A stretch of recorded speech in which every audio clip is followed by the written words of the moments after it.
Ya, malam ini saya ingin menyampaikan perkembangan kasus pembunuhan terhadap Putri Apriyani dengan tersangka Alfian Maulana Sinaga.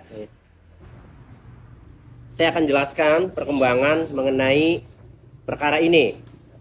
Di situ saya menanyakan kepada penyidik karena saya penasaran bagaimana Alfian Sinaga itu menghabisi nyawa putri itu, caranya bagaimana, terus kapan menghabisinya.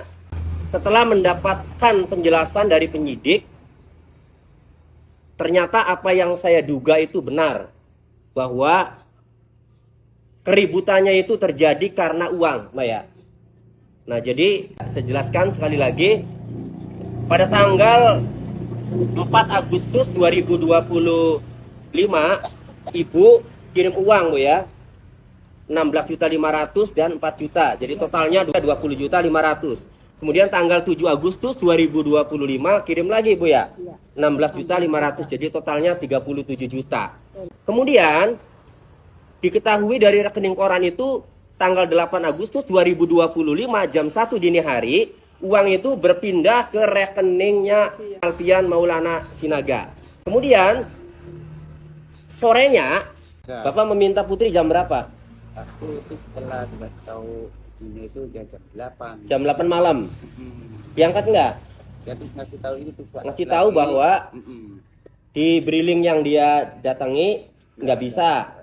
Terus nanti cari briling lagi katanya. Cari briling lagi. Kemudian Terus hilang. Nggak diangkat lagi, ditelepon nggak diangkat. Nah, ibu terakhir di telepon di reject. Nah, rupanya jam 1 dini hari uang itu sudah pindah ke rekeningnya Alfian Maulana Sinaga.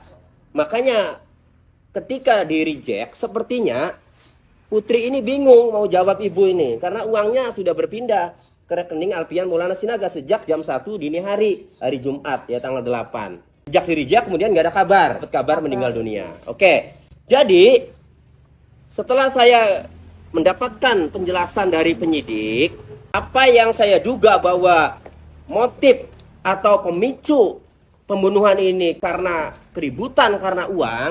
Nah, ini benar, Bu. Nah, jadi setelah putri ini ditelepon oleh ibu ya, kemudian dia reject, ini putri ini sama Alfian ini ribut, Bu. Karena putri ini bertanggung jawab juga uangnya karena uang ibu. Ya. Nah, sementara uang sudah berpindah ke rekeningnya Alfian Maulana Sinaga. Nah, akhirnya terjadi cekcok nih, Bu. Ya, di kos-kosan itu. Nah, setelah terjadi cekcok, kemudian mereka berdua ini tidur. Tidur semuanya. Putri tidur, Alfian tidur. Jam 3.30 atau setengah 4 pagi, Alfian bangun. Kemudian Alfian baru timbul pikiran jahatnya. Kalau tidak dihabisi, ini pasti bangun akan nagih lagi, akan marah-marah lagi ke dia, ke Alfian. Akhirnya kemudian timbul pikiran dihabisi. Lalu kan saya tanya, loh, apa tujuan dia dihabisi? Sebenarnya tujuannya supaya dia tidak nagih lagi, dan tujuannya itu nanti mati bareng. Jadi si putri dulu dihabisi, kemudian dianya nanti bunuh diri. Kemudian terjadilah dihabisi dengan cara dicekik dan dibekap pakai bantal. Ya, Pak ya? Itu penjelasan penyidik kan? Dibekap pakai bantal. Nah, kemudian Alfian keluar. Terlihat dari CCTV. Jam 5.04 ya, Alfian ini mencari bagaimana untuk dia bisa mati sama-sama nih, karena udah mati nih dianya, si putrinya. Akhirnya masuk lagi ya. Setelah masuk lagi kemudian dibakar. Nah, jadi itu dibakar, tapi sebelum dibakar dia ini berusaha untuk menusuk badannya sendiri, perutnya sendiri pakai pisau. Cuma tanggung-tanggung bunuh dirinya karena ditusuk katanya kesakitan. Ya, akhirnya gak jadi. Nah, lalu dia timbul pikiran bakar. Nah, lalu dia membakar spray itu ya, kasur itu, dan dianya ikut di situ terbakar. Lalu saya tanya sama penyidik, kenapa dia keluar? Kepanasan katanya. Akhirnya dia pergi dari CCTV jam 8 itu, dia itu kepanasan, akhirnya pergi. Jadi dari caranya dia ya menghabisi nyawa itu menurut saya sudah direncanakan. Kapan merencanakannya? Merencanakannya ketika dia bangun, bisa jadi juga sebelum tidur dia udah berpikir. Ya. Tetapi setelah bangun, dia ini melihat putri yang mau dihabisi itu namanya rencana. Yaitu tidak spontan, tidak. Itu namanya rencana. Jelas-jelas merencanakan, apalagi ketika ditanya, ini pingin mati bareng-bareng, cuma yang dihabisi adalah putri dulu. Ya jelas-jelas merencanakan. Jadi pendapat saya, Pak, pasal 340 tentang pembunuhan berencana ini masuk. Ya. Karena Kapolres juga belum mengumumkan mengenai perkembangan penerapan pasalnya setelah memeriksa tersangka ini, maka saya berharap ya kepada Bapak Kapolres Indramayu, Bapak AKBP Fajar Gemilang agar segera mengumumkan pasal 340 KUHP-nya yang diterapkan setelah memeriksa tersangka.